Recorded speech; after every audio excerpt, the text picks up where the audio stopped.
Esselamu Aleyküm aziz izleyiciler. Sapar Ağa, Aydın. Hoş geldiniz. Hoş bulduk.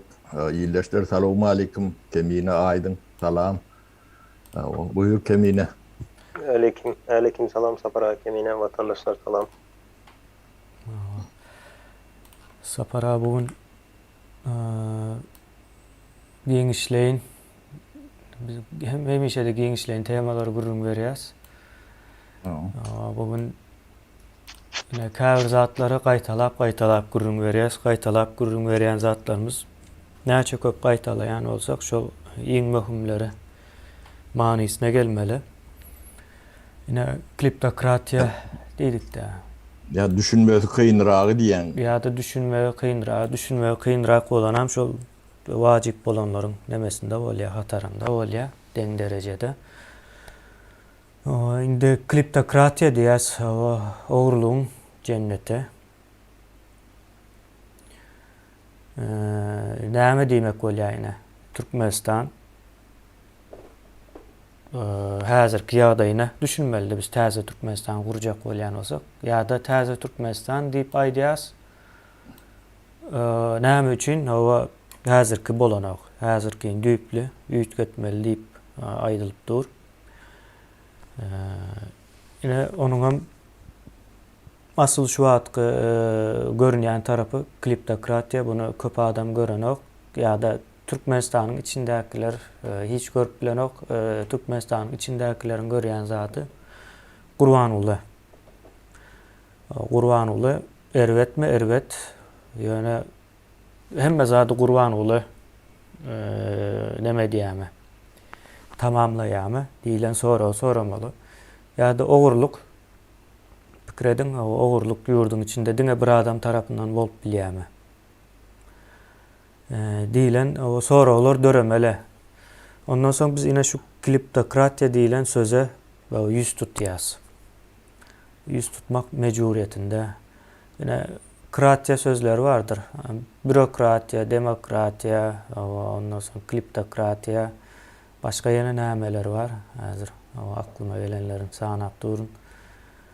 Şonuň ýaly kratiya diýilen o sözleriň öňüne yani kratiya bir koşulma sözüdür.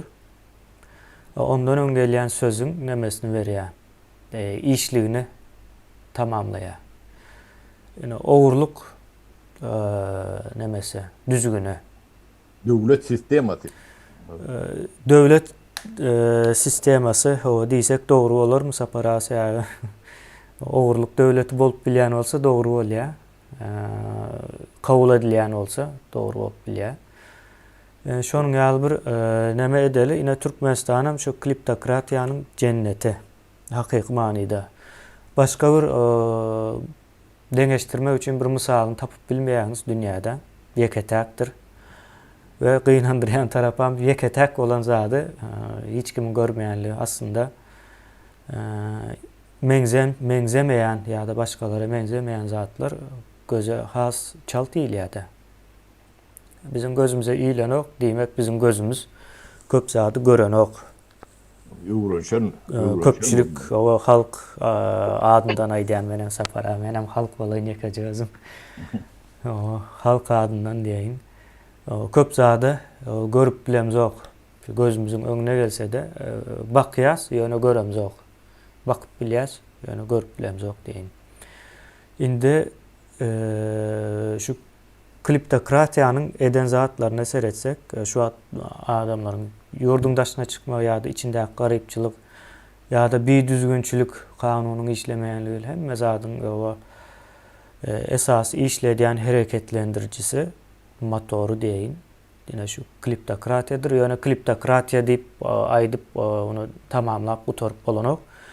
Onuň izini getirmeli. Kliptokratiýa bolsa düzme nemesini çıkarmalı şonun aňyrsynda duran adamlara. Yani aýdyşmaýalan bir adamdan ibaret bolup bilenok döwlet ogurluğunda bir adam diňe bir adam ogurlaýan däldir. Onsoň Türkmenistandaky düzgün tertip diktator nemesi däl, o diktatura da diýip aýdýas biz bunu ýöne has anyk getirjek bolsak Yine şu hemme zat oğurluğun daşına üyüşendir, aylanandır. Yine hazır gurrun arasında aeroport arada yeniden käbir maglumatları görkezip geçeriz. Kıyıskaça bir maglumat görkezeriz. Sonra şu taydan anıklarsını oğurlamak için edilýän zat başka. O ýöne şonu näme üçin oğurladың diýip aýtmagam ýalňyşrak bolýar-da. O näme üçin şo zat edilýär? Meselem aeroport näme üçin gurulýar? Bilýäňiz o aeroport gurulsun ýa başga bir zat gurulsun, hökmän suratda şu oğurluk üçin gurulýar. Bir oğurluk edilýär. Işiň içinde bir oğurluk bar. Şo sebäpli bolýar.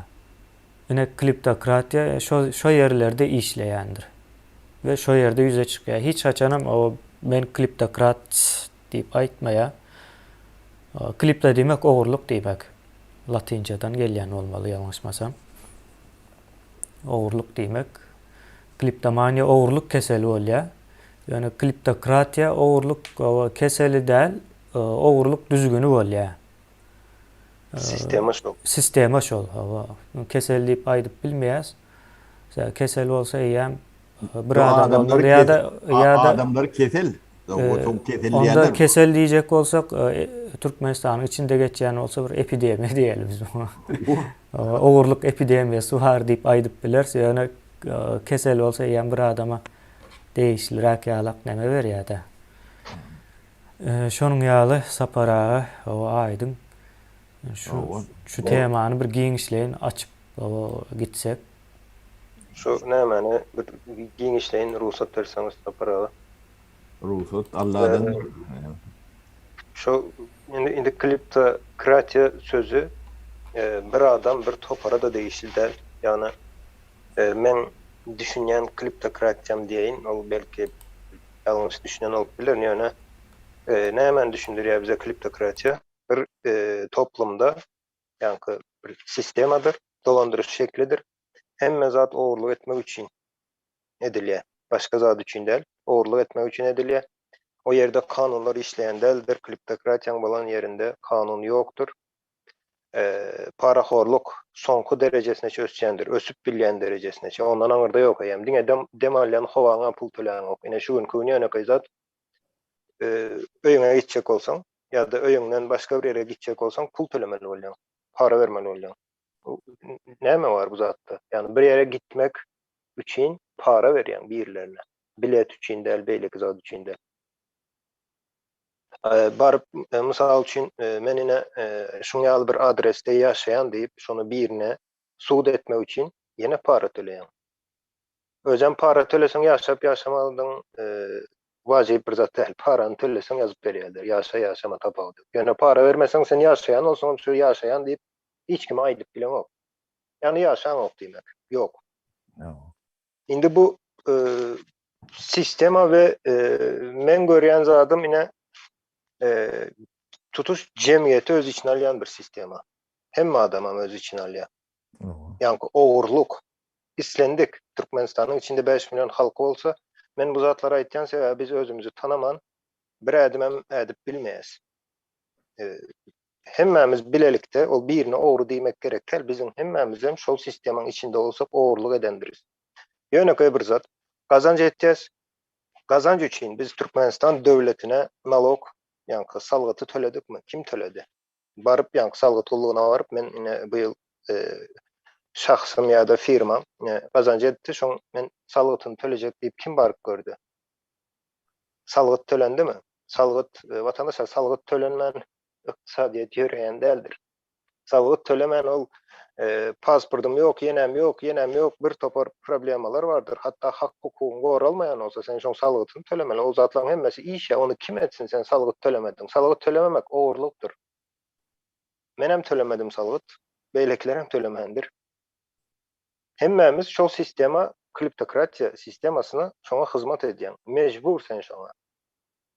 Ine bizim hem täze Türkmenistan diýenimiziň sebebi hem şo taýda. Düýbünden sistemany tutuşlugyna üýtgedilmelidir. O taýda bir guramasy galsyn, beýle guramany aýryp mümkin däl. Ýewropada ýa-da Amerikada sen salgytyny tölemän gör şu salgytyny.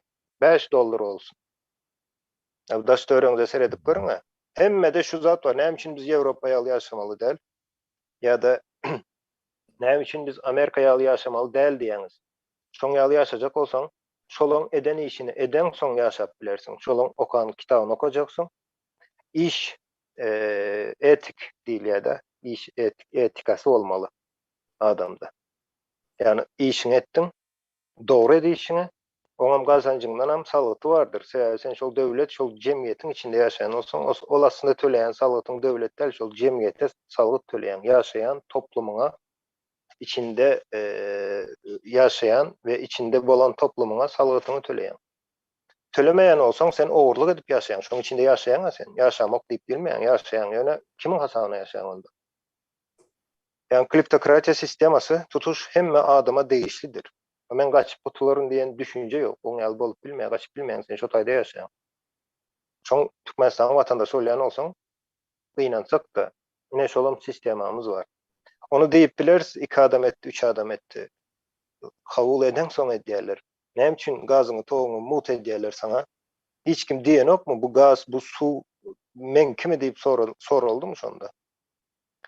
Yani mut olyan olsa ne edip turu öyle akıp gelýär size? Gaz canlı zat değil, özü gelsin. Biri şol hizmeti berýär sana. Yani hizmeti berýän olsa sen şoň puluny tölemeli. Saparaga owru diýäs, Halmyradaga owru diýäs. Olara 92-94-nji ýylda çykyp gaýtdy. Biz entegem Türkmenistan içinde näçe 30 ýyldan bäri mut gaz ulanýas. Ol eýsem owurluk dälmi? Yani elbette hiç kiminki del diýeniz, ýöne ol gaz Türkmen vatandaşyny şuňky ýaşaýanlar, öňkü şol Türkmen topragy üçin can verenler bardyr. Öňkü Gökdepeni mysal berdik biz. Şo watan üçin can berdiler, şehit oldular. Bugünkü eve ertirki neslimiz üçin bizim rezerwimiz olanýas we şoňa hiç gelip pul tölejekler. Yani bu zatlary hiç kim soran ok. Hiç kim yine görüp bilemiz ok diýäs bolýa, görben bilmedik diýeli. Ýöne görmeýän bolsaň, soramaýan bolsaň, tebigatyň cezalandyrma mehanizmi var, ondan gaçyp bolmaýar. Öýşiňe eden okmu? Daşyňda bolýan zatlary gören okmu? Onda aç kalmana mecbursun. Ol dünýäniň niresinde bolsaň, ola Ýewropada bol, beýlekide bol, Ýewropany Ýewropa edýän ol daş döwrendäki deňizler ýa-da içindäki köller däl, Ýewropany Ýewropa edýän içindäki adamlar. Amerika edýän daglary däldir. Ya derýalary däldir. Tebii baýlyklar hem däldir. Şo taýdaky ýaşaýan adamlardır we nesillerine geçirýän bilgileri, tejribeleridir. Aýdy beriň Sapara. Tawol aýdyň. Aýtjaklatlym köpüni aýtdyň ýöne men biraz neme deýin. O kleptokratiýany şu arada näme gurrun edýär? Kemin aýtdy. Täze Türkmenistany gurmak üçin. O sizde düşünce bolması üçin edilýär-de. Ya şu düşünce bolman, yani täze Türkmenistan arada gurrun edip oturanlyň hiç nemesem ýok. O geregim ýok gurkalýa-da. Ýöne yani Türkmenistanyň döwlet guruluşyny elmydamy beýli däl. O bu bir başlaýşy bardyr. Ondan şu kleptokratiýa yani talap bolunurmaly. Bu derecede bolmasının sebebi. Yine ben käbir hemme kişini denleme diýen hemme kişi diýen misallar getireýin. Yine aýlyk döwlet idaralarynda işleyen adamlaryň aýlygy şu borçlardan yani kapın bekçisinden başlap ministerine çenli aýlyklar bardyr. Ne soňky 25 ýyl alın şu aýlyga şu adamlar ýaşap bilen ok. Şoň ýaşap bilmeýän hemmeten bilýär. Yani şu borçlardan neme çenli, ministerine çenli. Yine de o borçtan ýagdaý nemerekdir, sebebi 2-3-4 ýerde işläp bilýärler-de. O 3-4 yerden aylık alıp bir ondan ölmedi ödü. Bir zatlar kazanıp bilyendirler, yaşap bilyendirler yönü yaşama yönü. Adam yalak yaşap neme yeten ok. O yokur kulon komşunun alaktır. Prezidentin ayrı ülenim şu at yaşap bilyenlerdir. Mümkün değildir. Şunu bilmeyen adam yoktur. Yine miliseler, 100 bin kanak milise var da, şunun hiçbiri aylığını yaşama mümkünçülüğü yok. Ya da Devlet Hoğupsuzluk Komitetinin işgallerini alın. Prokuraturanı alın. Şolun resmi, yani kol çekip alayan aylığıyla yaşap bolunok. Bolması mümkün değil. Onu ne çüp gıdetmiyorsunuz? Şunu ne çüp aydan yok. Millet. Ne? Siz 4-5 milyon adam. Süydüm jurnalak. Katığım jurnalak. Hem de jurnalak. Yani avtoinspektörler için jurnalak. Yaşap bolunu. Bunların hem muallimlerim jurnalak. Yani şu ailene yaşap bilmeyecek halkın içine sürdürüldü. Bu ne ettin bu? O milisede karakçı. Tığbatam jurnalak, prokurorum jurnalak. Süydüm jurnalak mecbur bulmul. Çağat ne beklemir? O ministrem jurnalak. Muallimim jurnalak. Ne? Demen yani kliptokratiyan demesi altyapısı iyi ya şu. Bu ne hükümet düşünen yok. Bunu halk düşünmeli ya her türlü oyunlar ediliyor da. Ne oyunun en ulusu yani 2 kurs ne için var? Şu arada kendi vurdum ettik. Bu bolma hakkı yok da. Ne için var? O ne resmi kurs bilen aylatan şu aylığı bir adam yalak yaşap bolyan yalak bu türlü sağın veriyor. Yöneten yani hakiki durmuştu. Resmi kurs bilen yaşayan o zaten. Fazla kurs bilen yaşayan. Şoňa da ağırlanmalmış adamlar yani göz boyama nemesi. Bunu hem düşünmeyen adam yok. 25 yıl, 1 yıl, 2 yıl değil.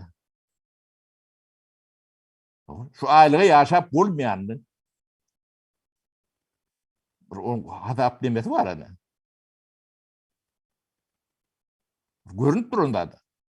Bunu 95. yıl hem melat 95. yıl 94'ün ikinci yarımından başlandırıldı. Yürüyüp bolmasa Türkmenistan'ın yönüne yeterli bürokratyası vardı. Bürokratik sisteması vardı. Kontrol ediyen, hata ediyen, o yankı prajitçi minimum değil ya. Onu neyde haritleri yirmelerini, on bağada neyde kolonunu aylık neyde kolonunu çendi. Hem medadın hata kitabı vardı. Onu hata ediyen yürüyüp kuruluşlar, kurumlar vardı. Onun planlaştırış demeler var. Şoňa görä öňüm bol. Bolmasa biz men planlaştırış demen spesialistsa. Onu kritika var ediliyor Sovet nemesi. Yönü Sovet nemesindeki planlaştırış sistemati alak. Sistema menen takdaşary urtlaryň hiçbirini göremok. Şonun alınan datlar gatyken de Şwedde şo zatdan köp zadyny ulanýarlar. O planlaştırış sistematında ten aýlyň näçe bolmasyna çenli bada. Şo da bir proje minimumny üçin edýändir. O zawutlaň ýanky ben paýta zawudynyň nemesini elmede ama 1 ýyllygyny, 5 ýyllygyny, 10 ýyllygyny, 15 ýyllygyny elmede ama planiýip derkelen adamda. Şoň ne kip badyr, kipin daşyna mata demedilýändir. Ne şo näçe metr gereğine çenli. Şo daşynda bantlar vardır. Şo bantlaryň näçe tanagy, näçe tonu o haýsy da boldy. Näçe tonu gereğine çenli, çüýüne çenli çykarylýandyr. We balans vardır. Bir ýerde şonu biri öndürýändir. Şoňa daýapky gidýändir. Şonu taglasa wad edýändir. Şoň standartlary vardır zat bu. Her ul işdir. Bu bürokrasi işläp ýöte. Aýlygym şonu alakdyr. Yönü bunu yok edip başladılar da. Ödem bilerek ettiler. Sebebi yankı kliptokratya uğurluğu küçücük behbiydi. Yatkın katı nememiz kenekinde. Onun şu bakım geçtiğini şunun yankı devlet dolandırışını tüccarlara verdiler de targaçları.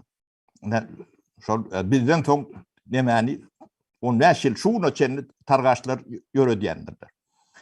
O targaçlar sen yani devlet planını proje için minimumu o da atlar bile işi bulan olsa ne görközü ay barbını bilir. Ne şu bir işe var da kan vurun ettik ne son göremesi o atlar bilerek ediliyor halk şonu yani talep olmasa kabir fikri ide yani halka da cemiyete sokup bulanı talep var. O soktular. O şu an ne o oğru bu oğru diye de istendik etrafın ne işler vardır ne etraf yolbaşçılarının kantorunun şolun biri aylığına yaşap bilen o yeke biri. Başkalarına eklep bulan nokta. Ne kemine bir ortaça aylığın demetine ait ne buktarını bilen olsun. Ne şonu bağdır kursunu uğur neçe dolar olayan demet. 50-60 dolar olayandır aylık. $60 diyelim o ortaça. 60 dolara yaşap boluyor. Dünyanın giretine 60 dolara yaşap boluyor. Şonu bir adam bolondu. İnternet maşkalan var. Ya şu köpürtmeli. O kadın işlerinde 120 manat oluyor. 120 dolar oluyor da. O ya şunu yaşap boluyor. Şonu devlet kuruması yok orada oturan adam bilen yok. Ya halk bilen okmuş onu alıp görün. Şu işe geldim bugün yaşap bilen yok. Yeni o. Ödem şu yaşap olmayan aylığa yani para verip giriyorlardı. Bu Türkiye'nin. Şu taydan onun kırıp çırp etmeli olyanını, edip olyanını düşünüp veriyendirlerdi. Onun rodomdur başlayandır.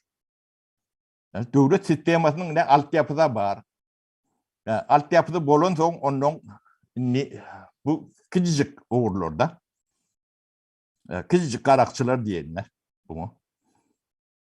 Yok orada oturanlar bunu kayırlarla. Olur yani minister olup oturan adam yani 7 yaşar ödüyor. Ya da prezident olup oturan adam. Ne biz ön kadar gururun verdik de. Niye bu köşkünden tutup başladık da. Yine köşkünü hem de şu 95. yıldan son demet başlandırdılar. Yurdum 95. yıl yaptılar da. 94. yıl açık devlet. Rahat. Niye rakitten gidip oluyor? Yeter ki senin bir yurt kabul etsin. 94. yılın ortadan sen şunlarla. Hiç kime kadağançılık yoktu. O gelene geliyordu. Ya vidası var deme koyulan devletler vidasını alıp geliyordu. O atlar vida da kendi Sovyet demesinde yaşap gören adamlar için vida yoktu.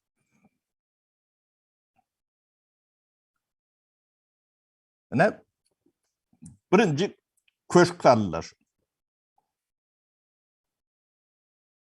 50-60 milyon lira. O köşk yok mu? Para. Ne? Köyünü KPSS yani Türkmenistan'ın Merkez Komitesi'nin zahini seyredin. Gül bir yağlı köşk var. Türkmenistan'ın gereğini depetinden üçün ediyedi. Hem de taraflayın. Şu 60 milyon bütçette yazılan mı? Ne? Şu salmalı, planlaştırılan mı? Yok. O neyle onu demesi bilen, inisiyativası bilen köşk salıyor. Halk bunu yuttu mu? Yuttu.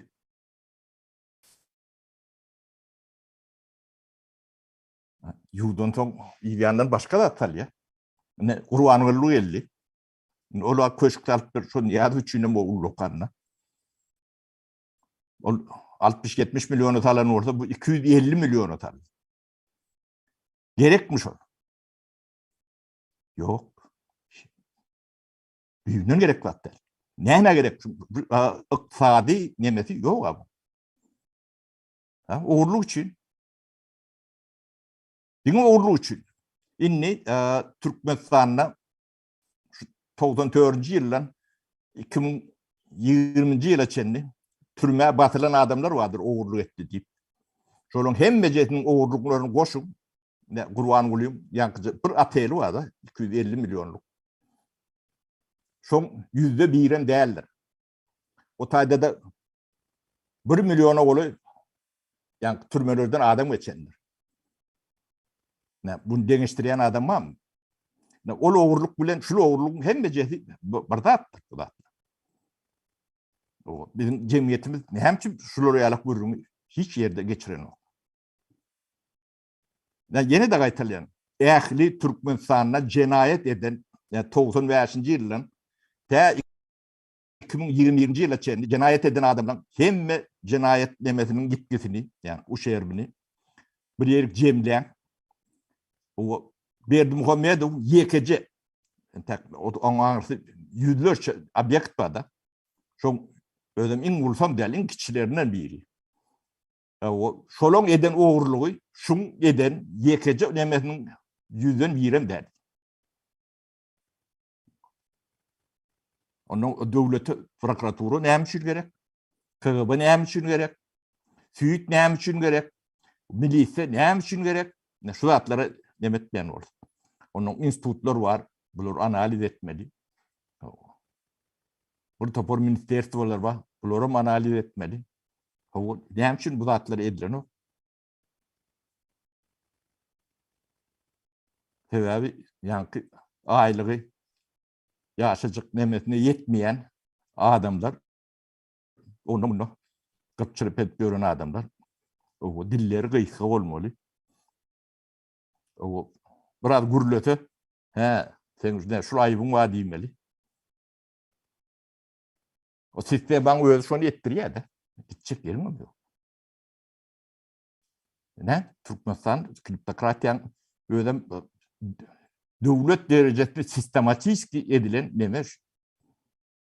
Şunun içinde doğup ölen adamlar var. 3 nesil yaşap görüyoruz. Bu devleti yani kaprimon edip olur yani. Ya şu da atları düşünmeyen ya şunu düzeltip olur düşünüp mu? Mümkün değildir. Bu da atlar onun adamları ne ilek mümkünçülük var. Hem de kişi uğru olsa uğru yok. Olmalı.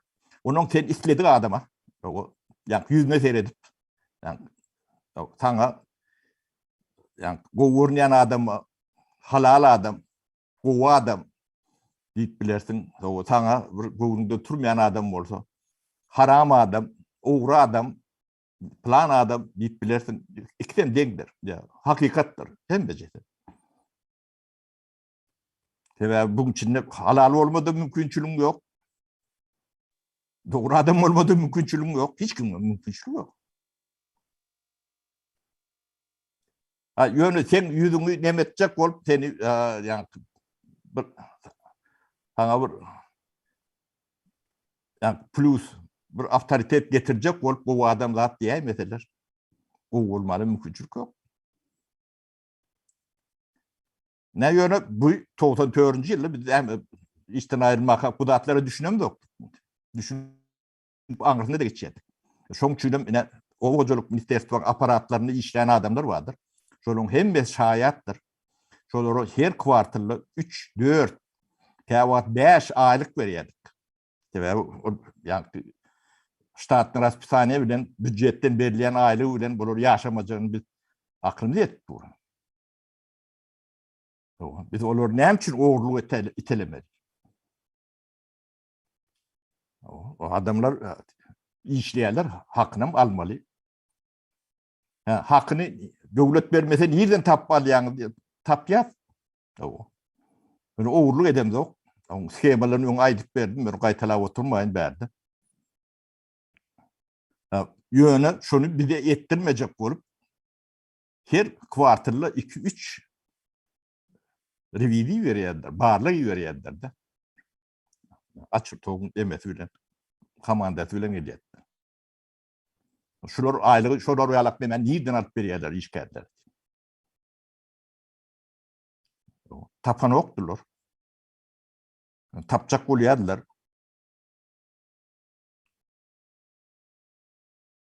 Yani devlet nimetinde yani yanlış saatler vardı. Bunu karar vererek devletin içinde devlet değil. Yönü önümüzde mesele dur. Adamları işlediyen hala da işin karşılığını almağa hakkı vardır adam. Sen şunu vermesen işini gören yok. Şunu düşünmeyen yani yolbaşım değildir. Yönü istukandır. Ben Muhammed da hiç yolbaşı değillerini çok için aydiyen da. İstukan. Yani aktörü görülen. Yani şurada mesela işveren olsun aydım. Bir yerde 4-5 tane işgârin oldu. Şunu yani 3'ten 1 aylık verip işledik bilir mi bunu? Taşlak gider. Ya da şu tayda burada uğurlamalıdır. Demek. Şunu düşünmeyen devlet yolbaşısı. Onunki illat nerede oturup bilen? Hala bu zatlar var. Ya fikir edip görme. Ona adını prezident diyenizde ya başka da at diyenizde tapavdı nerede? Kasub oturunda da şunu alak. Yani sorun taşına kasub medir koy. Şu zatları görmek için neçe tane lampret var, neçe tane minister var. Neçe tane institut var. O institutlarda okuduğunuzda ne mi okuduğunuz?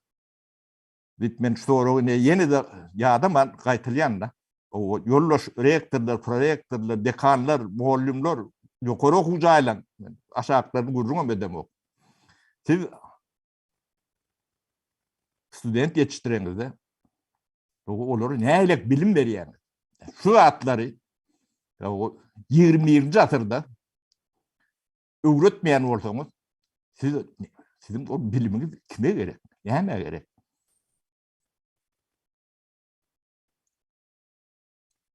Şu atlardan çıkmak için bir hükman ne TR Türkmenistan deyip ortaya çıktıkta şunun kurulmadı şu milletin mol kalıp bilen o, şu devlet mol kalıp bilen o. Bu realak devletin işleme, yaşama mümkünçülüğü yok. Bolum değildir. O teliğe de şuna ruhsat vermiyor. O görgüleriniz, bu zaplarını da düğümü şudur, başka da değildir. Bunu düşünmeyen olduğunuz ne ayrı otuyor, sizin in ulu nemenizdir. Bu demesi neyden geliyor? Cahillikten geliyor, yenidir. Onun bir pervarsızlık. O ikisi koşulursa betbakçılık oluyor yani görüşün böyle. O size kömük edip bulunur. Daşından ondan bundan kömük soruyorsunuz. O size net kömük verip olacak. Hep kemine ne sorun olsa ben şu bağlarda şu etapta aydıp bilecek dağıtlam yardıma düşen dağıtlar diyenler de. O sapara seyrediyorlar, bakıyorlar, yani gören oklar. Yani şu formula şu. Nemenin. Yani anırsında yankı ayıcısınız yalı cehalet, cahillik yatır. Cehalet demek, cahillik demek. Şimdi men sapara yankı oğurluk arada bir zat da getireyim yine şu ekrana getirecek zatımız Aslında o diyen ýaly o möhüm däl. Aslında möhüm däl.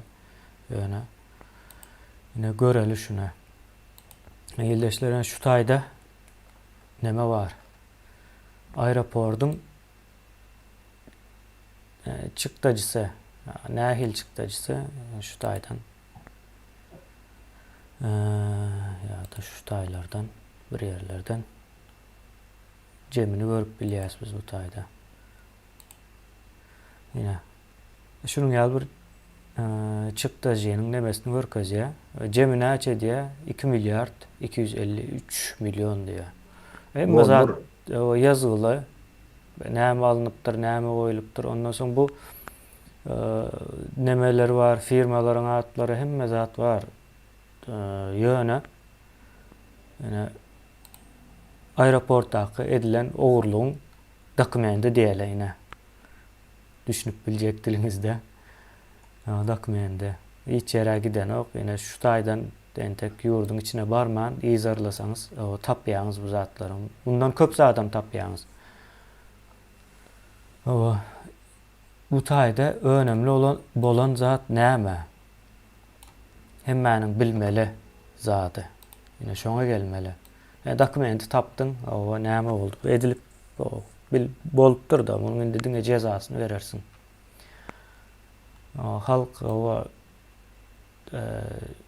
şu ediljek wagty düşünmeýänligi üçin şu ogurlugyň, ýene aeroport, urulda aeroportun nemesini gurrun versek sapara. Häzir gurrun bereň temini. Şonu bir gurrun verin, haýsy aeroport ýykyldy, nireden guruldy, bunun bir nemesi bardy. Aeroportlar näme üçin gurulýar, haçan gurulýar, nireden gurulýar? Neme temini 92-nji ýyl bolsa gerek ya 93. Türkmenistanyň Öňki aeroportuny rekonstruksiýa edip aeroport kurdular orada. Özüm Alarka diýip, ýani Türklerin firmasy bilen bir İngiliz firmasyna ady ýadyma düşenok. Ýöne şu urdan spesialist firma bolmaly.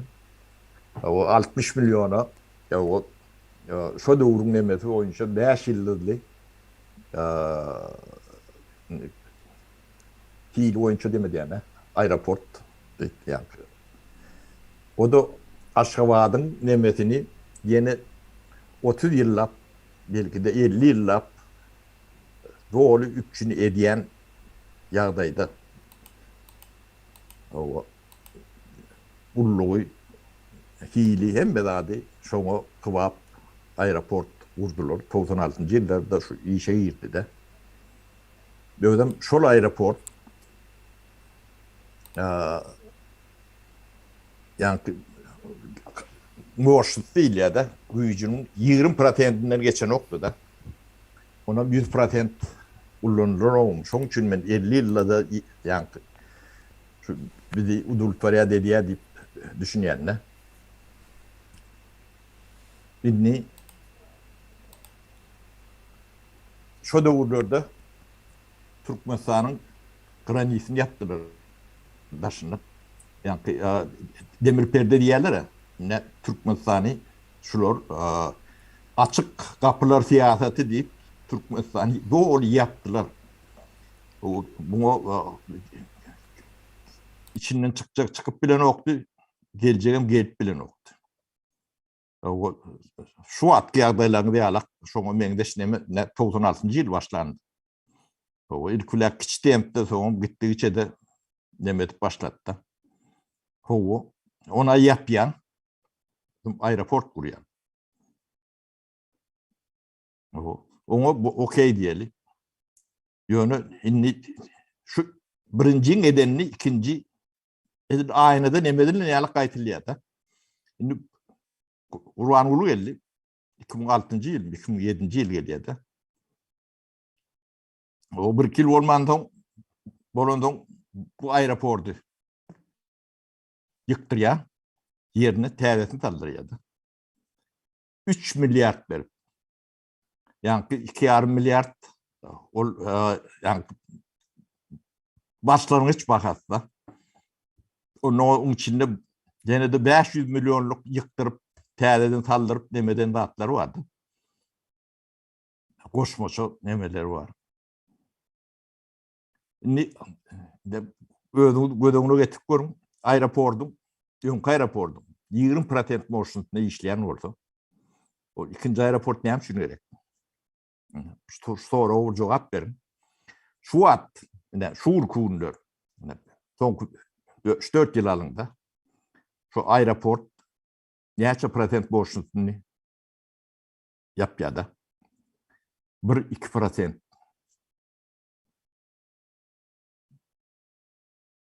O näme üçin edilýär? Gödöňüne getip bilen 3 milyar diýmek, ýani owa hojaluk, ýani ähli owa hojaluk komplekslerini apakan diýerler, agropромышленный kompleksin 3 ýyl berjek önüminiň bahasy. O giýirleşdi däl. Şoň ähli önümi hiç zat çykda jetmän, ýani önüminiň bahasy var da. Şu 3 milyar dollar. O bir samsyk dunduğun demesi üçün, kapriydi üçün 3 milyardy yere gömüp bolur mu? O 60% halkın 3 ýyllaky işleyen işini demesini. Bir akla neme sığacak zat däl bu zat. O şunu görmeyen Türkmen cemiyeti, onun siz yani günümüze şikayet etmeli hakkını da yoktur. Moral taraftan hakkını da yoktur. Siz şu zatları görmeyen olsanız, şuna da akılınız yetmeyen olsa, şuna da bir parva arayan olsanız, ne mi diyeyim size? Karanlık hakkını yerler. O daşınakı, yankı yurtlar, devletler, halklar, yani siz görün yok. Siz şuror yalak nadan olsanız, avrayınlar şunun alak olmalı olur. Nemesi yok abi. O da sizin gözünüzün önünde edilen dağıtlar şu dağıtlar. Yani o 7 kilometre uzaktan seyret demedi yani. Bu dağıtlar görünüp durunda da. Apara şol aeroport kurmak meselesinde ya da aeroport meselesinde indi şol gerek, misal üçün 3 milyar dollara 50 belki 60 milyon yıllık yani kapasitesi oluyor o şol baha çıkarandan soň belki köpregem bolýandyr. Iň nämesini alanda da 50 milyon yolçu diýmek. O aeroport. Indi Türkmenistanda onda näme 1 milyar halk barmy? O näle 50 milyonluk bize yol näme 50 milyon yolçu daşap bilýän ya da hyzmat berip biljek aeroport kurulýar. Ne? Şotaydı. Ha o edilen iş vardır. İş edilen wagty eger ykdysadyet nämesine sereden wagtyň tertip düzgünden sereden wagtyň istendik bir edilen iş bir meseleni çözmek için aýdaly şu Türkmenistanda bir mesele var. Näme Türkmenistan meselesi? Türkmenistandan uçýanlar we Türkmenistana uçup barýanlar onmana yer tapanok. Yer yok, yetenok, ön aeroport kiçi ve şoň için täzesini gurýan. Bu bolmaly zat şol bolmaly. Ýöne granitsalan yapıp yollar yapıp gidýän gelýän yok. Halkyň sany belli. Türkmenistana gelýän turistleriň hem islegi näçe. Şoňa hasaplanmaly zatlar. 60 milyon olýarmy ýyllyk? Ya da 50 milyonu geçýärmi ýyllyk? Geçmeýän olsa näme üçin gurulýar? Näme üçin öňküsi ýykylýar? Deme ayda 2 samolyodum gorunu yok şu an. Ayda. Edele şotaydı. Indi Samolyodun girdisini aýdyp beriň. Indi onam şol aslında olar hasaplananda, bahalar hasaplananda birinci aeroportun bahası hasaplanýar. Yani finans nämesine göz öňünde tutan ýagdaýymyzda soňam aýdaly näçe ýyllyk, näçe sany ýolça hyzmat berjek şol aeroport. Näçe mukdardaky ýüke, yani transit olsun, beýlek olsun, şol ýüke hyzmat berjek aeroportun şonu şol sana bölünýär aýdaly ýolçu başyna $500 düşýär, $50, ýöne ol 500 eder. Ben mysal berip aýtgan 50-60 dollardan geçýändendir. Ortaça $50-60 düşýär istendik aeroportda. yankı çıktıcılar şoň ýaly hasaplanýar. Indi Türkmenistan aeroportuna men pikirimçe ýolçy başyna $1 milyon geçýär. $1 milyon geçýär. Aydın o öňkü aeroport bar. Ol 20% boşlukda işläp durdy ýani. Şonu dolduran ok, ýani ihtiýaç ýok. Ol eýle aeroport barada görürüm orta çykmalylar, gündeme gelmeliler. Mawa. Täze aeroport. Medele şo taýdy. Öňkü aeroportun sen däşden bir nemesini ulanýar. Kapasitesini. Däşden birini. O da gowy halatlarda. Yani iň gyzganaňy demedi. Türkmenistana yani aeroport köni Sovet döwrüne aeroport bardyr Aşgabatda. Şo da ýetýär Aşgabatdyň nemesi. Tebäsen granitin ýapdyň. O palasa şo Sovet döwrüne urulan palasa. Üýtgeş palasa däl. Samolyotlar goňyan, şu adam goňyan demeler şo Sovet döwrünäki ýani pilotly plaşatkalara goňýar. Bulan çoňky salanlan ka gont bilen ok. Oňa aşagyna suw çykdy. Yani teknolojisi näde boldy? O taýkul samolyotlar gont bilen ok. Täze palasa. O guronun kimdigi belli. Ol adamlar aeroport kurmaly dopusky. Ýok adamlar awul. Yani Polimex'in aeroport kurýarlyk nemesi barmy? Tecrübesi var mı? Merdivan altı şirket değil yani. Şoralık şirket. O döreşi belli, demesi belli. Türkmenistan'ın içinde geçen ne var? Ova, yine bir illeşimiz yazıptır. Bir zat edip oğurluk etmeli dedi ya. Bir zat edip oğurluk etmeli. O näme etmeli? 3 milyarlık aeroport kuruldu diýerler. 3 milyarlık aeroport kursalar, şu aeroportun hakiki çıktıcısı 200 milyon dolar deyip hesaplalı. O da gerek geldi. Teminen ayrı oturuna bir aeroportun sen 5'ten bir bölümünü ulanıp diyorsun. 5'ten bir bölüm. Yani bir manat bermem aeroport kurmak. Yine yanlış. İldeşlerimiz ama şunu soramalı aeroport gerek değildi. Näme üçin gurdunuz? Demek oğurluk etjek. Şonuň üçin gurdunuz. Näme de bolup biler, ýine ýani pikirlerini gören wagtyň bular oğurlugy öňünden edýär, soň pulu aklamak üçin hem aeroport urýarlar. Şonu ýaly pikiretsem bolýar. Ähli guruluşyklarda şu zat bardy. Guruluşyk başlaýar, proýekt kabul edilýär, proýekde ýani finansiýer edilýär, proýekt başlaýar. Ýöne proýekt utarandan soň hökman bir ýerini ýykyp täzelden üýtgedip, sebäbi pul aklamak üçin hem pul köpeldi birazçyk. Soň ýykyp täzelemeli bolýarlar. Ya bular hem şu zatlary. Näçe pulun nämesi aklanmaly, pul köpelen saýy guruluşyklaryny şoňa görä nämet ýani bolup bilerler. Ýine samolyot näme üçin satyn alanoklar? Sebäbi samolyot satyn alanda o firmalar belli, dünýä belli firmalar, olar bilen pul aklap bilmeýän, oň ýaly işlere girişmeýän o firmalar. Sebäbi ister istemez olan nämeleri şeffaftyr. Yani pulun giriş çıkışları. Şoň üçin ýanky Polimex ýa-da şoňa benzer hiç ýerde ady görülmeýän ýa-da dünýäde hiç bilinmeýän bir firmalar bilen işleşýärler. Olaryň ýani hasaplaşykda şo pul aklamak üçin edilýär.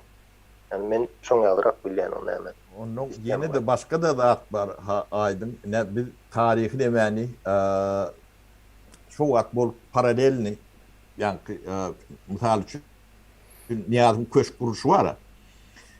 Şo döwürde ne 96-njy ýylda başlady, 98-nji ýylda bitirdi diýen bilemok men tarihlerini kesin ýöne şo döwürde bolmaly. Ni şo döwürde paralel bolýan datlary analiz etmeliler.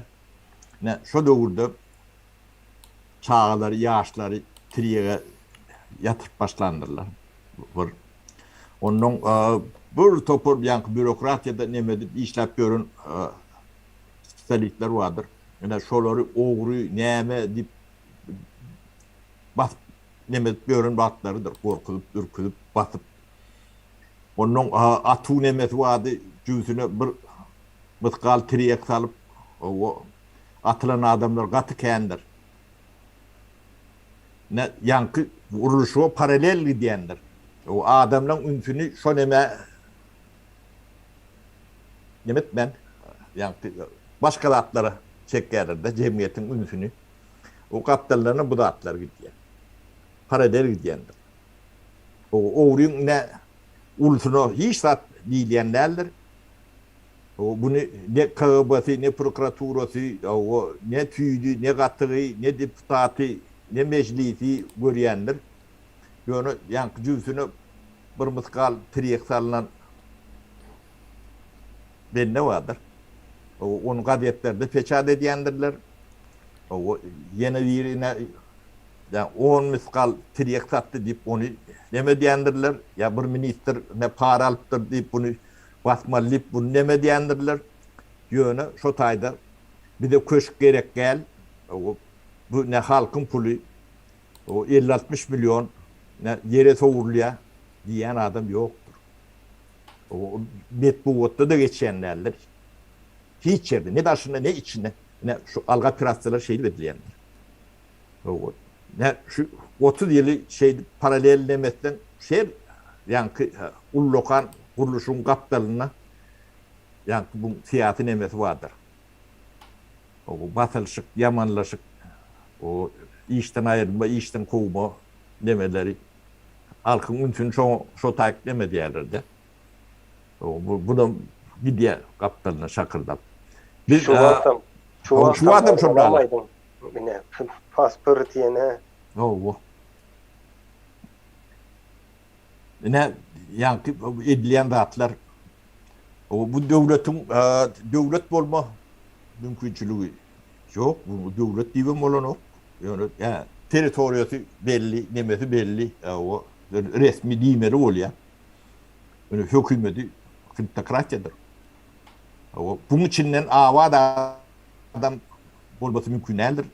Aylığına seyrede çilimle yeten oktu. Yani ben 94. yılın gururunu vereyim. Zampret var, bağ okulu isti. Aylığı çilimle yeten oktu da ben. Bu diye.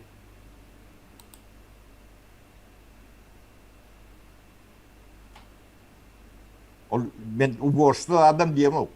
Zampret. Yani ne yaptıktan sonra 2-3. adamlar sorun.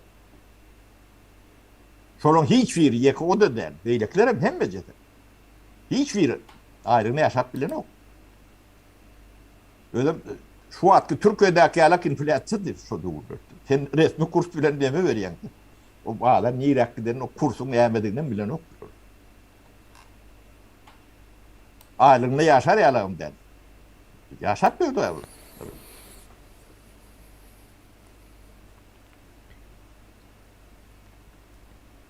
Şu para aylık yetmeyen olsa yine neme vardır. Neme diyorlar? Consumer Price Index. Sarp edici Yani- bahası. O zatlar yöneri hesaplanan ok. Şuna göre de aylık verecek kolyandır. Yani devletler, modern devletlerin emnece inflasya karşı bir özünü korucu kolyalar inflasya karşı ve aylıkları köpelçek kolya devletler ol. Men halkım köp aylık alsın deyip köpeldileyen değildir. Oğurluğun önüne geçmek için şol işler ediliyor. İnflasyona saklamalı. Aylıklar hem şol inflasyada adamlar ezilmesin diye. Sebebi adam pulu yetmeyen olsa da iğmeli içmeli sen ağacından ağaç oturup gör 3-4 gün. Ya oğurluğum edersin beyleksi ne edersin? Ve oğlum hem mesela ben ne eder yani ona maydandır oğurluğum koyan olsa o bir kerdir. Elbet nemesi yok. Yani riski var. Risk alyan olsan sen önünde bir risk bilen riskin karşısında kazanç edeceğin olsan o doğru kazançtır. Yani ben doğru değilsem ne diyeyim düşünmem yani. Mecbur sana. Yani yanlış düşündürüp bilen sonuç için otarken giyecekler. Adam yaşamana mecbur. Pul diyen zat son geldi. Adam bilen bilelikte ya da adamların dünyaya gelen zatlar. O iğmeli içmeli, onu yeri yerde yaşamalı. İğmeli, içmeli olan şu günkü güne yem telefonun olmalı, internetin olmalı, maşinin olmalı, çayın olmalı. O zatlar yoktu. Dünyada hem mezal kımmatlaşa diyenimizin sebebi gün günden yaşayış standartlarımız arttıkça önümlen bahası kımmatlayandır. O elbet zat değil. Şuna göre de köprek işlemeli oluyor adamlar. Yani işlemeli değilse o hizmet değil, kara hizmeti şu günkü nemeler teknika ediyor. Akıl işlemeli, kelle işlemeli. Ker. O kârin olmalı. O Indi Türkmenistan'da şol oğurluk edilýär we oğurluk edilýän adamlara sapara sıylanýandyr. Hormat goýulýar şol adamlara. Ine bizim iň uly ýalňyşymyz şol. İslendik bir mereke baran atın yani toy bolsun başka bir zat da olur. Töre geçirýärler diýen. Oğruyun töre geçiriyor. Oğrunu töre geçirýär. Indi onu gören çağa, ine men çağa bolsam 5 ýaşymda görýän onu töre geçirdiler. Näme üçin sebäp ol? Ýanky para hor adam, korrupsiýa. Menem aýdaryn ulalanda näme boljak? Para aljak diýerim. Näme o çağa töre geçmek nämesi ýokmu? O hemme adamda akylyň bolan ýerinde hemme ýerde var. Yani cemiyet şol sistemany yine kliptokratiya gelýär. Kliptokratiýada oğrular adından belli. Kliptokratiya. Kliptokratiýanyň eýesi kim? Oğrular. Yani sen näçe oğurluk etsen şol cemiyetin içinde seni töre geçirerler. Soňynda beýleki meselede ýanky Türkmenistanyň bir sistemi var, soňra onu birleşipdik sapara. Korrupsiýa diýip para hor para alypdyr diýip türmäge basýarlar. Ýöne parany kim berdi diýip onu o ýeri soralan o. Ya da göğsünden trek çıktı deyip türmeye basıyorlar. Böyle o trek kimden birinden alandır sen ne için onu gözlen o. O ne öyle ne İngilizcesi miracle bir ne diliyor ona. Kemine. Salgım. Yani ne bir zat. Salgım diýen. Yo, düşünmedim o söz eşitmän aldım ýaly. Miracle. Miracle mı? Mucize. Näme? Türkmencesi näme şonun? Ine şol zat var mı Türkmencesi? Adatdan naşar edemez. Tebigatın daşındaky güç. Çüdüsü ayağlak. Cadı. Ha, cüvüsünde nereden oldu? Ne için Türkmenistan'da yankı prokuratura bar olsa? Sudumuz bar olsa? O ne için şonu soran o? Näde torasyň aýdyň ne? Ne için aldım? Ine yani 100 miňden uğrak milisiýa var ya, polisiýa işgärleri. 100 miňden uğrak. Şolaň birem yani redawoýdan başlap ministerine çenip aýlygyna ýaşap bilen ok bilmesi mümkün däl. Indi 100 miň sanak galtamany näme türýäňde yani piyesa sürýän. Bağlara sürýän. Cemiyetiň içine bar gidin halkı talan diýip.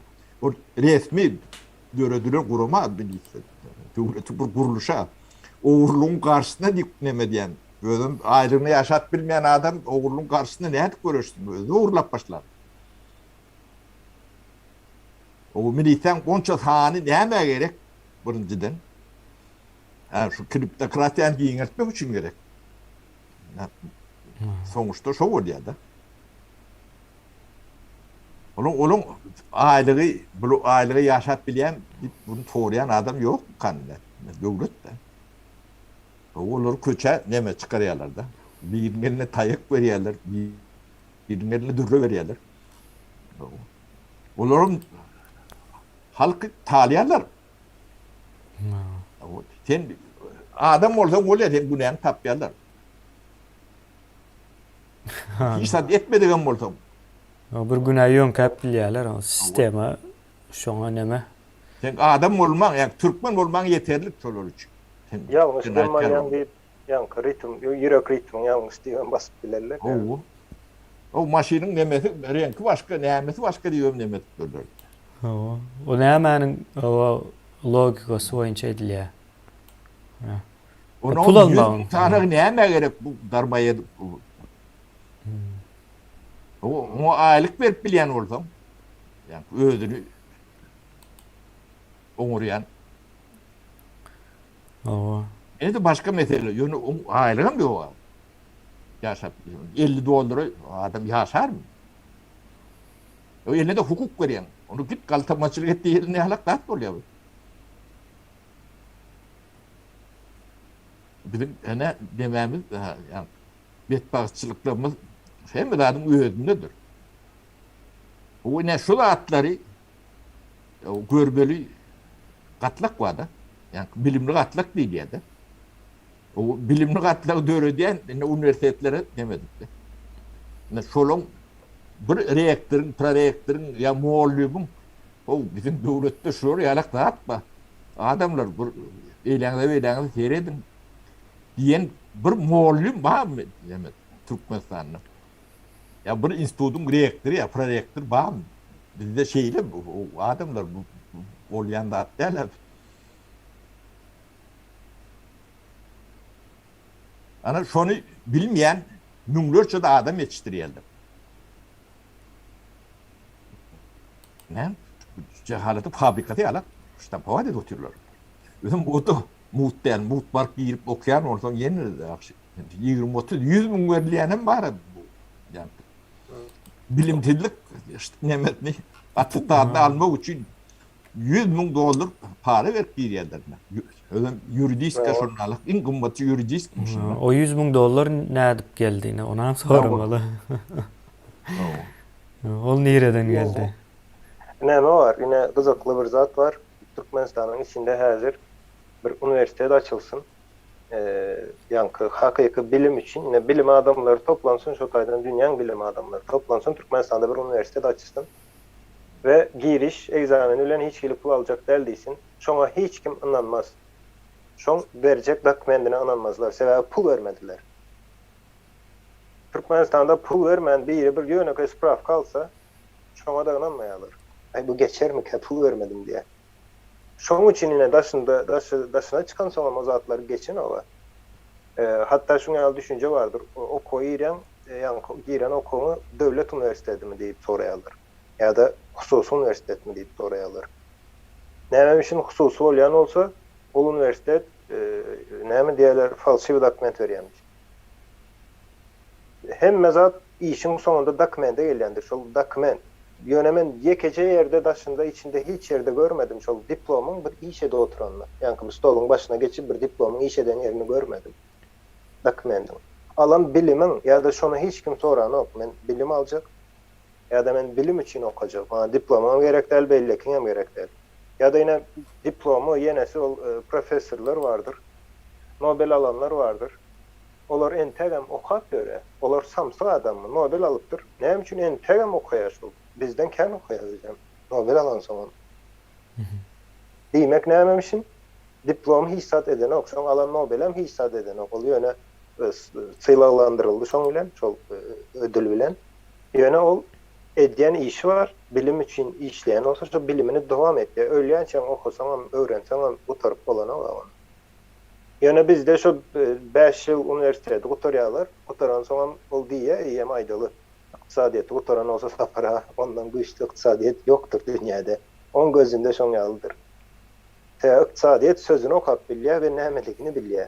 O zady daşary ýurtlarda 5-nji klasda, 4-nji klasda çağılır bilýär o zadyň nämedigini. Yani Türkmenistan üniversitesinden uçurum balonlaryň bilýäni 4-nji 5-nji klasdakylar bilýär.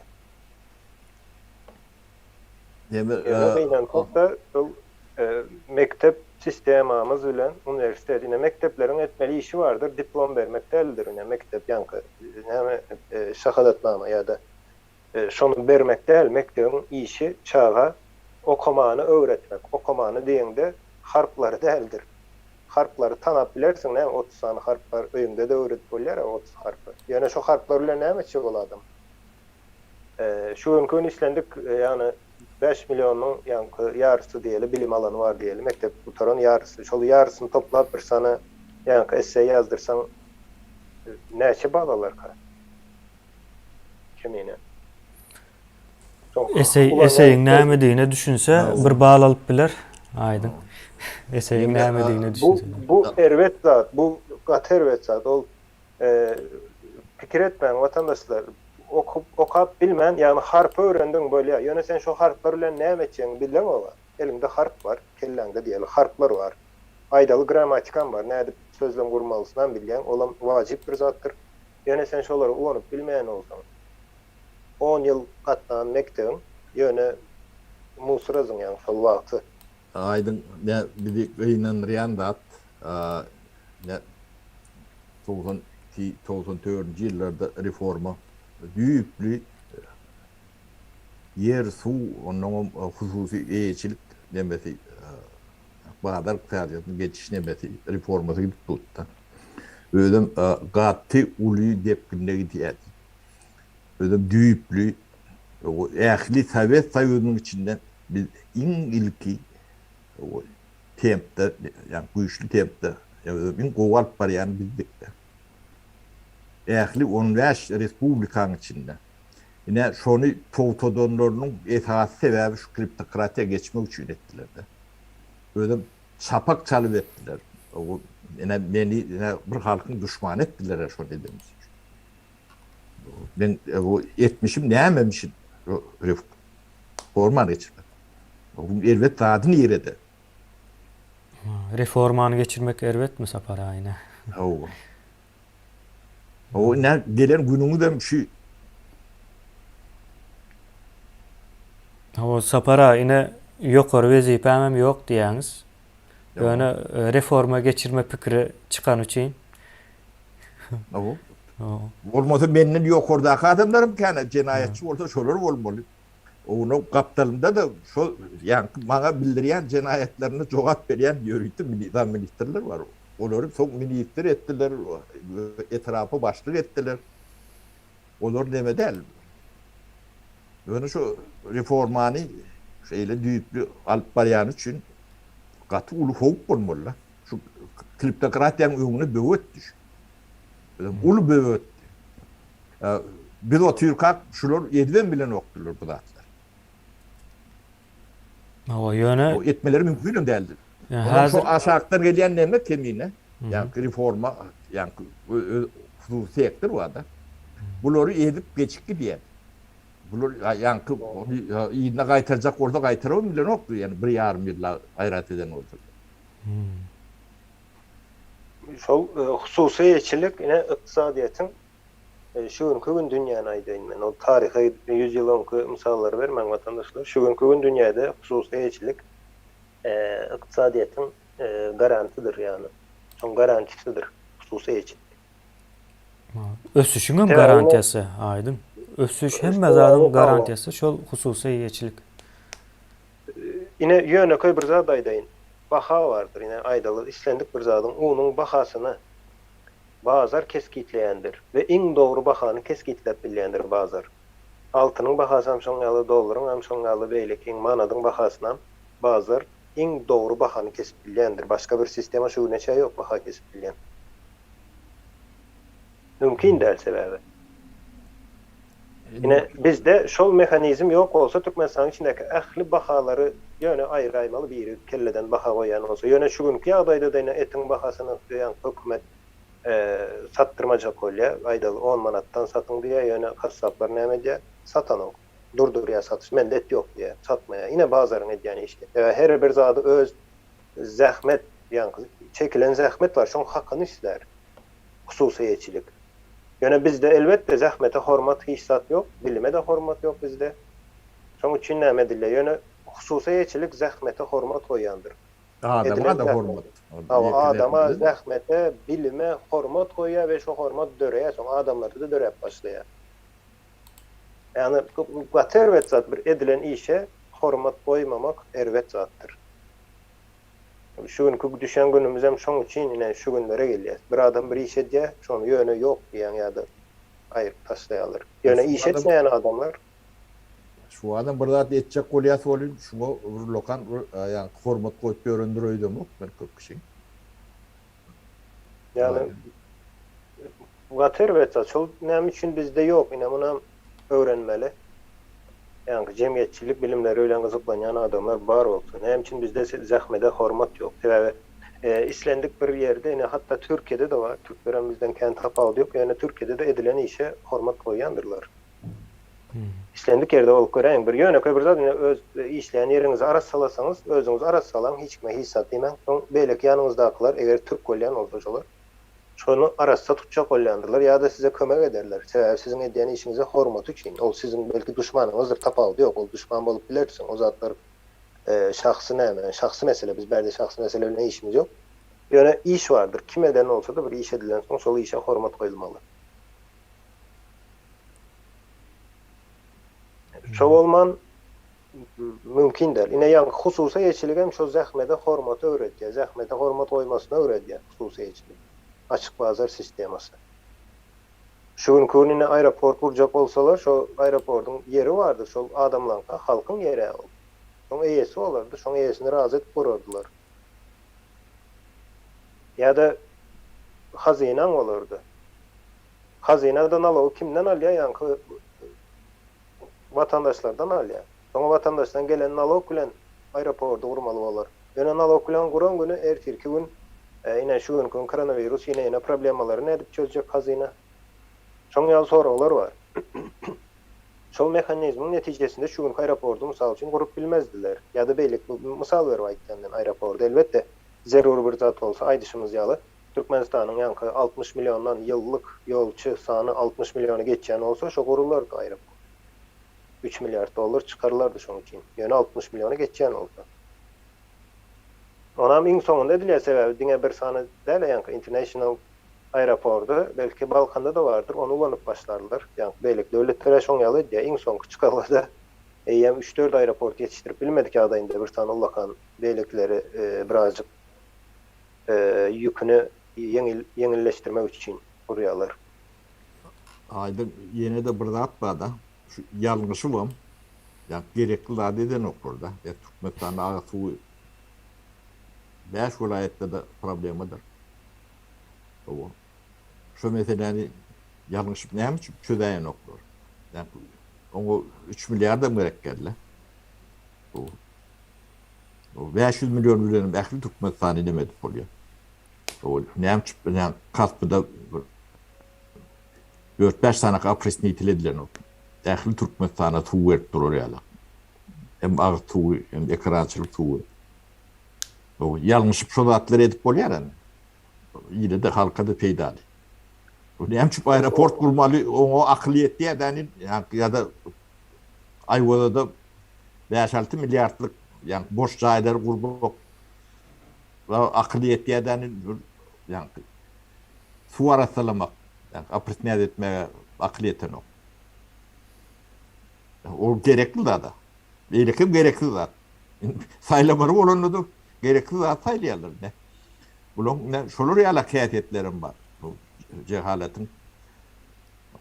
Yo hiç peyda vermeli değildir de. Bu kefel içindeki adamlar bunu koyacak ortada koyup bilen o olmalılar. Adamlar bunu kefelliğe neme diye.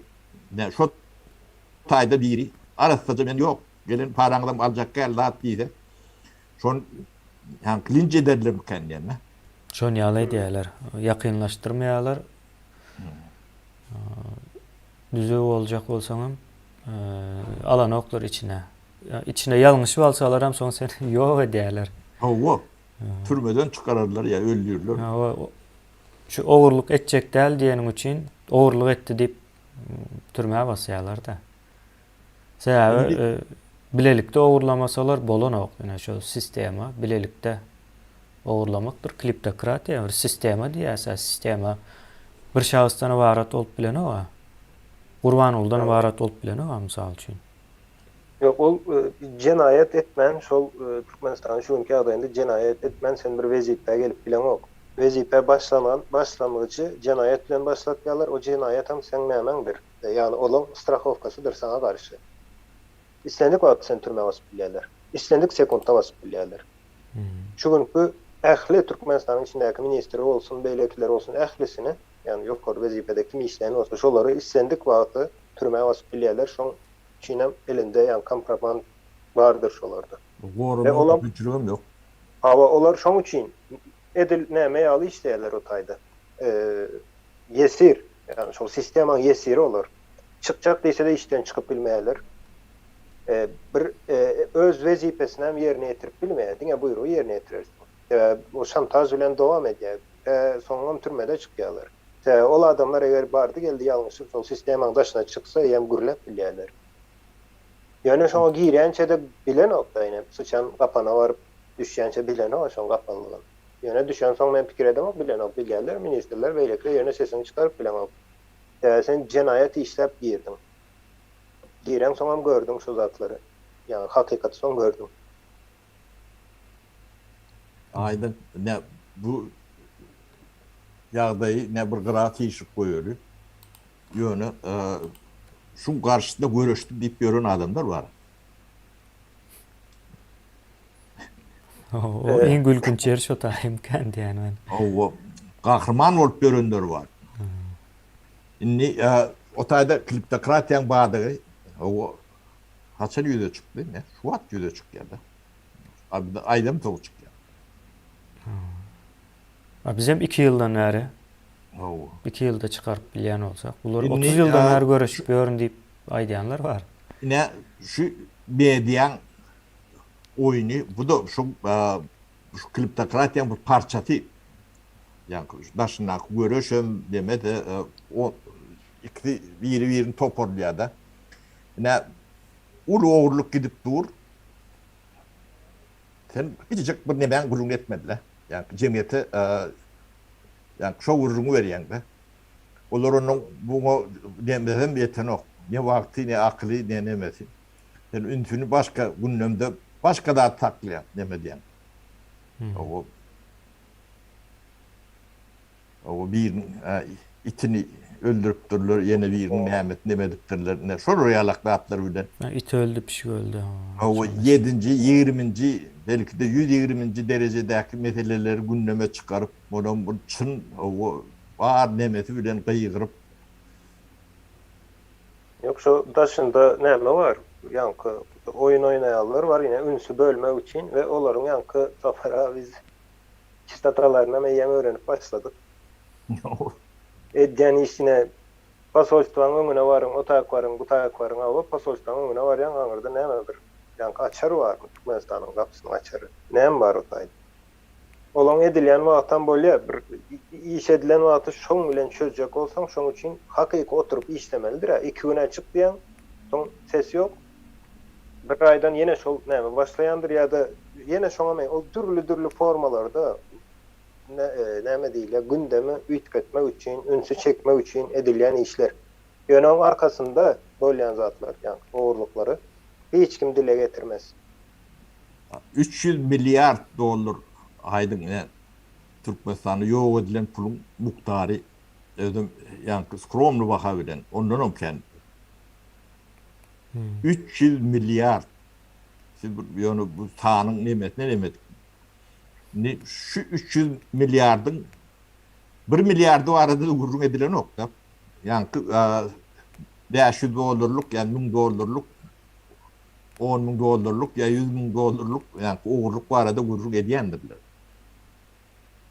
Yani mi diyendirler?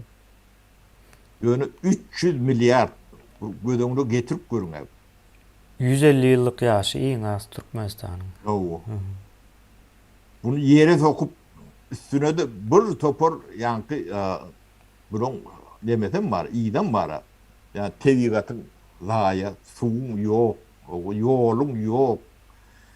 O bu derdi bilen bile hem yip gitti hem it gitti diye ne alak. Şol realak ýagdaýda. O şu 300 milyar o gelip geçip ideýany bularlyk bir zat goýup giden bolsa. Ne ýaşy ýönüm hiç bir problematy çözülmedi. Ýönküden berçik.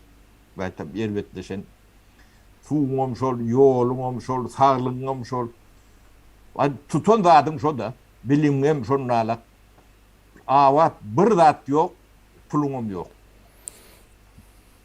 Onun adamın beyinsinde de zat yok. Bunun yani içine tüvere talanı yalak demettiler. Adamlar bu zatları bilmeýänden dedi habarlar yok. Bilmeýänden bilen ok burada. Yine eldeşimiz yazıptır. Eline kitap alıp okusan gülýärler alim boljakmy diýip men onu özüm goşýan alim boljakmy diýen. Kän aýdýarlarda kitap okap alim boljakmy diýerler. Yani Bu kliptokratiýa arasında okulu bilimli bolup işleri yalak ýaşar ýalagam da. Hawa ol ine gülýänlikleriň hem sebäbi şol tutuş şo sistemaň içine girsen hemmesem ogur yani sistema şonu talap edýär. O näme aýdýandan bilýän däldir. Ýöne hopludygyny bilýär. Kitap okan adam hoplu adamdır. Olar üçin. O şu arkada diýenlere bir de şu da atlar ne demek? Arkada diýmek terjimesi men ogry diýmek. Ne şok nemesi. O. Siz arkayın olun, men arkaňyzda diýip Oo. hemme zady syryp süpürip alyp durul. Adın o değil de onun adyny ulanýarlar. Tutuş o bir neme o. Topar o cinayetçi topar onun başında. Esas nemäni alýan. Näme bar da şol hakykatdan vatan üçin ol her bir adamyň borjy vatan üçin göreşmek. Ol hemişe de şoňa bolar. O borjum ýok diýsen aýna şu günkü düşen günümüze düşersiň özem diňe özüň däl, başynda hemme adam bilen bilelikde düşýän. O çağalan bilen bile düşýän. O çağalan Bilelim de. hemmesi şollan ine şoňa gulçuluk durmuşy bar. Gulçuluk haçana gerek. Ine sonra şu günkü bolýa şu günkü dünýä gerek ýa-ni baý döwletlere gulçuluk nämeler gerek ýani iş etjek adamlar gerek. Arasaçylyk diýdi näme diýdi ol. Olar özleri eden ettirýärler bir. Ertir o da gerek gel bular. Ertir şo gerek del diýeli. Ne şol wagt näme etjek diýen soraga jogap bermeli. Ol ertir diýenim belki bizim neslimize geler şu gün. Ne neslimize näme oýup gitjek. Yani vatan üçin göreşmek. Bu vatan üçin göreşmek diýmek. Ne millet üçin göreşmek diýmekdir. O bir adamı Gurbanuly ile beýle onu aýyrmaly, goýmaly diýmek bilen sen vatan üçin göreşiň ama sen bir adama garşy göreşýän, dogrymy? Bizim problemamız Gurbanuly däl, cehalet. Bilimsizlik bizim problemamız. Gurban ulam şonuň önüme ýa-da Hemmemiz ähli jahillerem o jahillik sistemasynyň bir önüme ýa. Hemmemiz ähli millet olup biz şonuň önüme sebäbi men aýdyp bilmerin, hawa men okadym, öwrendim, ýöne men gül ýaly ýaşaryn. Ýok, sen milletiň näli ýaşasa şoň ýaly ýaşarsyň. Yani ýokarysyna çykyp bolmaýar. Mümkin de. Sen o pulu ogurlap ýaşajak bolsaň gül ýaly ol başga bir mesele. Ýöne gazanyp ýaşajak bolsaň hemmekin baý bolmaly. Näme däle ýanky sürdürülebilir däl. Dowamy ýok. Dowamlygy ýok. Dowamlylygy ýok bir zat bilen. 10 gün ýaşarsyň, 10 ýyl ýaşarsyň, soň nerede? Men näme diýen, neslimiz üçin diýen, nesil ertirnän boljak. Kim şunu ýine göreşýän bolsaň vatan üçin. Vatan diýmek, Gurbanuly diýmek däle. Biz vatan üçin göreşýäs, diňe merkezde de Gurbanulyny goýýarlar. Gater betsen. Döwlete model.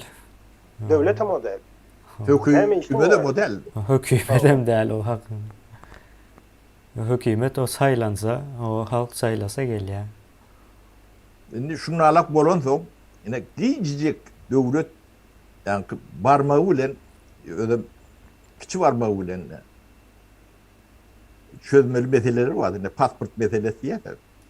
Giden bir milletin problemi bolar. O ýöne çözülmeýän ýani problemi däl. Şonu problemi etmän ödü rulokan problem. Sapara Şweçýada şo problemany çözen soňa süpülipdir. Yani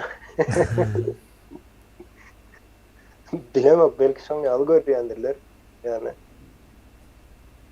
pasport vatandaşlar o hiç hili yani pasport problemi del problema çözülenine yankı sapara şu guruluşu edende de halka gerek bir zat üçün ya da halk üçün ya da şu millet üçün näme üçin guruluşu eden okdiýanyz.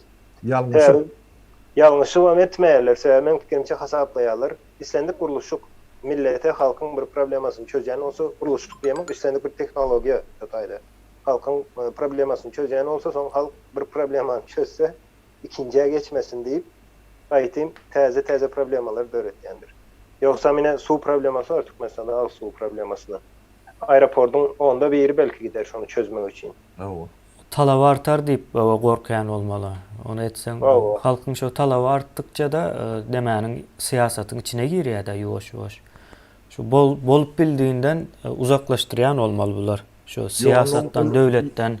Yatırımı iyine de dolap berýär. Sen su berende de muht bermän ýokman näl? Yani pul berende de. Yok, ogurlamak sapara. Ogurlap görmäniňiz üçin belki olaryň ýaşaýan duýgusunu ýaşap bilýän dälsiňizdir. Sapara ol iş etmek bolýar. İş edýän bir zat näme otur diýen, döre diýen, soň şonuň alyp barýan, alwan barmaly onu. Soň dowamly gazanýan. Ýani su meselesinde suwuň bir ýerlerden su çykarsaň ýa ara salap bersen suwu, bu iş bu soň dowamlygyna alyp barmaly. On gazanç bolýar. Ýöne hiç iş etmän Yani ne 1000 yıllık bir ömrü var olsa 1000 yıllık ömrüne de yetecek pulu oğurlap yaşanı ansatma cahil yani birem cahilliğini yadımıza düşüreli. Cahil adam iş etmez, oğurlar, oğurlamaya ha ansat gelir ona. Ne desem şonun alak bolýar, jahilik nevsi alak bolan desem. Ya o şol oğruynyň neme perspektiwasinden pikir etmelimiken diýen sapar ha bu işe. Biz o dogry bolan tarapyndan tutýas elmydama. Yani iki taraplayın deňeşdirsek soň dogry oturar. Öden bunu neme kemine men doktorlardan yani psikologlar bilen maslahatlaştynda kriptokratiya yani bunu doktorların becerip bilen o ki. Awa yok becerilen kesel däl ol. O şo var onun yine de şu yani kazinolarda oynayan nemeler var yani. Kumarvadlar diýler. Awa. Onların becerip bolunu oken. Yani speedi becerip bolýar, narkomany becerip bolýar. Ýöne şu kriptokratiya bilen yani şu kumarwady becerip bolunu. Şol ýalak neme berdi bana bir Şweýetden bir tanymal bir doktor var. Psikolog. Şol Anlatdal. Ol tapara şolar oğurlaman durup bilen oklar. O gerek geldi. Ne bolmasa o ne hemen yaratacak. Şol öleceğini bilse de yine gidip şonu oğurlaya, şonsuzam ölüye olur. Yani ölüye diyelim. An düşüncesinde ölüyeler özleri. Şoň üçin olar durup bilene onu oğurluk edämeli hökmany soradı yani. Iň bolmanda özüniň bir zadyny oğurlar. Telpelini Hemme zadyny oğurlar oğurlar. ekendi. Ha. Temine ben sorulğunda jogap berip bolýar diýen sen. Awa ýoş şu taýda jemläp bersegem bolýar. Edil aýtjagym bolup durdum. Sapara. Umuman şol ýurdu oğurlamak üçin yalandan garaşsyzlyk alypdyrlar. Ondan soň bir taraply alypdyrlar onu berkitmek üçin. Izinden hem yalandan bir hökümet gurupdyrlar. Lider saýlapdyrlar. Ine lider meselesi problemaly olan yerleri. Olan adamlar güýmeýär. Haýsyny görseňiz ya kitap ýazýar ya goşky ýazýar. Ýene bir hobisi vardır. Gyzyklanýan zady. Onam o halkyň köpçüligiň siýasatyny öwrýärler. Ýöne bunyň arkasynda bolup geçýän zat uly oğurluk 300 milyard diýär Türkmenistanyň 300 miljardy. Türkmenistanyň 150 ýyllyk puly. 150 ýyllyk pul diýende häzir Türkmenistan şu garyp ýagdaýyny pikir etme. Germaniýa ýalak bolup biljek ýagdaýda bolmaly şu 300 miljardy dogry ýurdun içine harçlanyp bolsalar. Neme bunu ne Türkmeni düşünüp bu oraya edip aýdaýyn. Ne ähli oğlu hojaluk ne Türkmenistan agrarny döwlet de şu ähli oğlu hojalugynyň 300 ýyl öndürjek önümniň bahasy. 300 ýyl. Ödem ýanky diňe öndürülen önümniň bahasy. Girdeşdi baýdam ok. Girdeşdi boljak bolsa Nung ýyllaryň geçikdi diýe. O ne o hojalyk Türkmenistanyň 1 milliarddan kän önüm öndüren okda. Yani 300 bolunda 300 ýyl bolýar da. Ne siziň arkadaşlaryň Türkmen başlygynyň o size beren geleceği ne demek eşireti ýagty durmuşy ne cehaletin hiçbir nemede sınırının yani serkedinin granisynyň neme yok, çäginiň ýokdugy şu zatlar. Ödem bu baştan belli. Şu unitada oğurlap ýörenmi? Onu şu wödipe goýýanlar ya çekýänler ya hödür edýänler bilmeýändir öýdýär. Bilýänler. Şol ýaly adam var. Ne bir halkın betbagçylygy şundan var. Bu betbagçylygy köp kişi başkaça düşünýärler de. Ne bizim bir topor atlı, avraylı, yazıcı, şahirlerimiz demelerimiz vardır. Ne? Şular alaklatlar vardı. Yeki eser görüp müdünüz? Eşitip müdünüz? Okap mıdınız? Şu edilen gururunun her biri bir yeterlik gururun ya. Yani cemiyetin nimetini tetil etmek için. Bu bedbahtçılığın her bir nimeti yani bir divin olası bir zinciri biz bir kanak obyekt aradık da illeşle bu hemmet değildir. Bu real obyektten yüzlerce vardır, belki de binlerce vardır. Münglerçe var. O. Biz yönü yani misal hükmünde bir kanak ne diyatla? Hamir ucundan peti değilen yani. İngultam değil. Ullorun uyirene karahum ortasına varıp gördüğünüz şu tayda kuğrat bir köl var. Şu tayım 6-7 milyar. O 6-7 milyardına bir yönü yine de 20 milyar çıkarıvam çok getiren diyanı vardır. Daşta uğrağını. Şunu düdüdük bilmeyen. Yani onun boşu var mı la?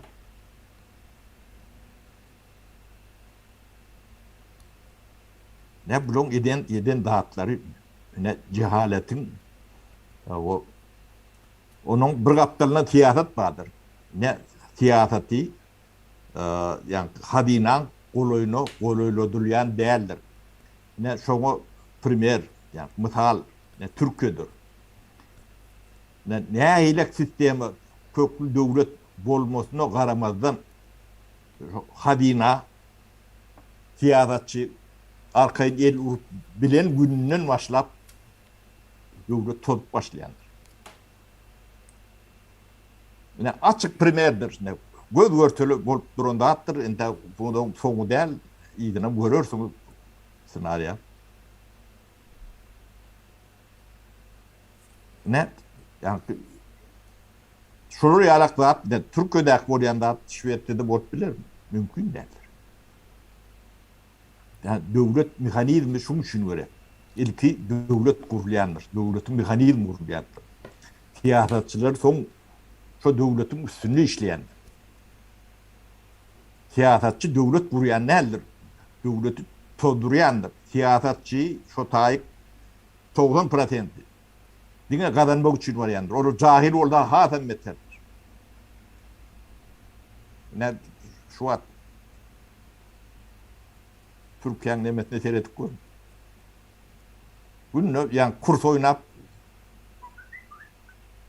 pul çalınyandır. Başka boruyan da yoktur. Kim oğulluya, kimin cüzüne gidiyor onu bilen adamım yoktur. Soğun ne? 90 milyonu mahal edilir bu.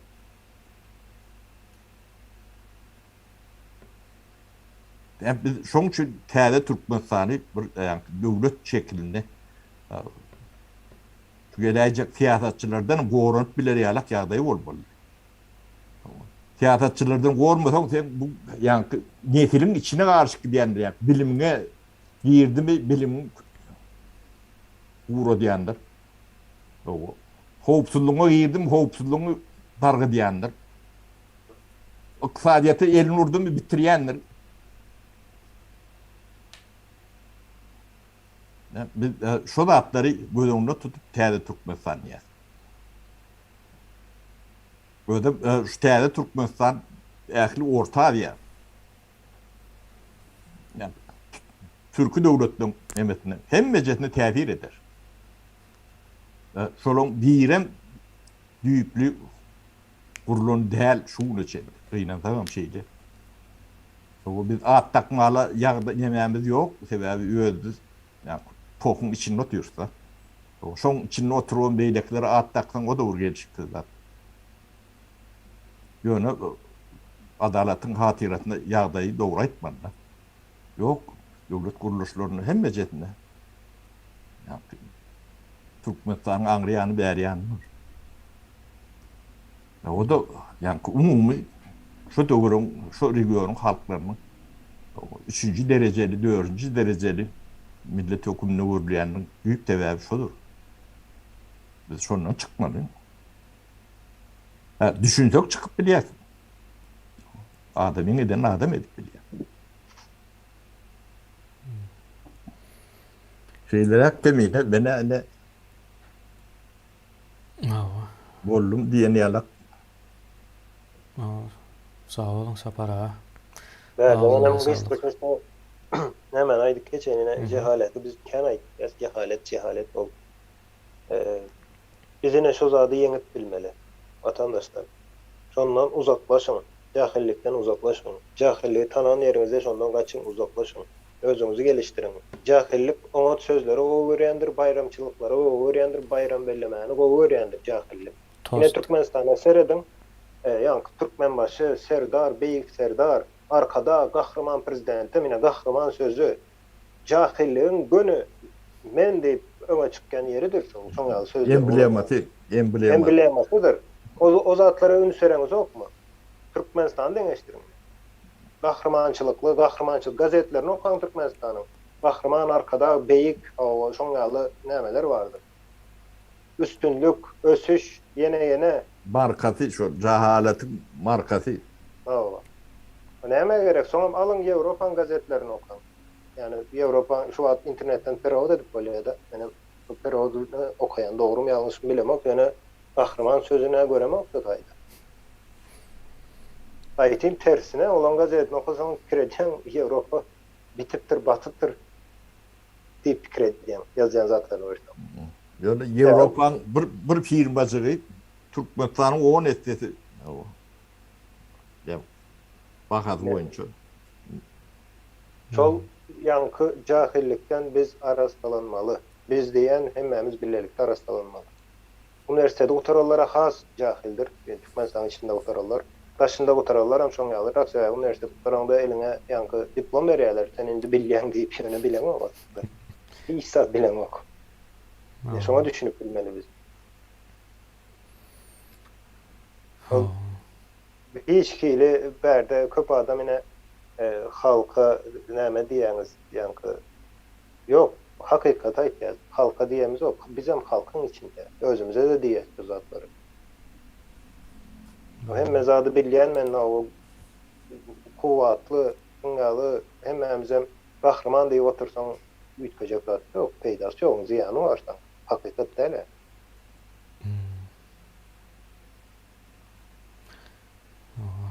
Onda şu tayda cemle. Sağ olun vatandaşlar. Safra kemine sağ olun. Sağ ol aýdym kemine. O iyileştir sağ olun, sağlykda görüşelim. Sağ olun. Hawa. Hemmemize de.